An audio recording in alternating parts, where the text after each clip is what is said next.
2025年3月，伴隨粵港澳大灣區科技教育協同融合發展，公信學堂香港及青少年信息技術培養工程香港分站正式落戶香港，一粒人工智能教育嘅種子就此扎根香港，徐徐萌芽，穩步茁壯成長。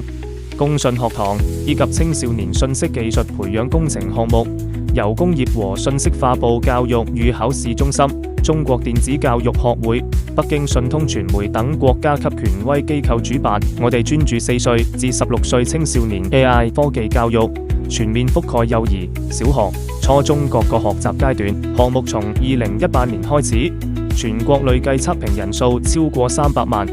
覆蓋30多個省市，成功建立常規課程、國家級權威考證、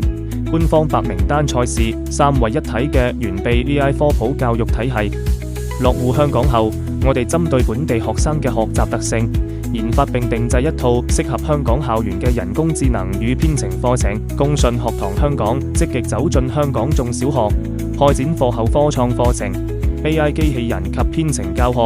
邏輯思維訓練等多元化科教項目，將前沿科技知識融入日常教學，同時引入國家標準信息科技培訓體系，為香港教師搭建專業教研平台，穩步打通粵港澳大灣區科技教育資源。教育之本源於師資。2025年10月，香港首屆香港青少年信息技術師資培訓工作坊於香港浸會大學附屬學校黃錦輝中小學圓滿舉行，全港40多名科技科老師參與系統培訓，深入學習曬教學技巧、課堂教學方法以及官方評核標準。老師完成培訓並通過考核，獲得國家認可師資證書，將標準化、專業化嘅 AI 教學模式帶返校園，推動香港科創教育穩步發展。公信學堂攜手香港浸會大學附屬學校黃錦輝中小學達成深度戰略合作，共同在校內設立 AI 教育科創中心，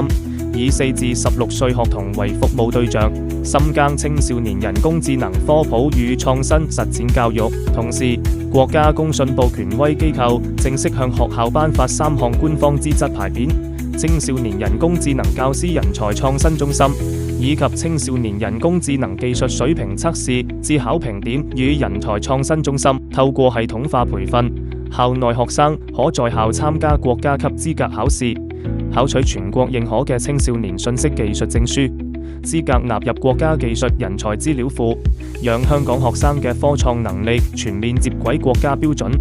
2026年舉辦嘅第2屆 AI 無界大灣優青少年人工智能創新大賽，是廣東省教育廳官方白名單賽事嘅香港選拔賽。今屆賽事脫穎而出嘅優秀參賽選手，將於2026年11月參加珠海橫琴省級總決賽，登上更高規格、更廣視野嘅大灣優科技競技舞台。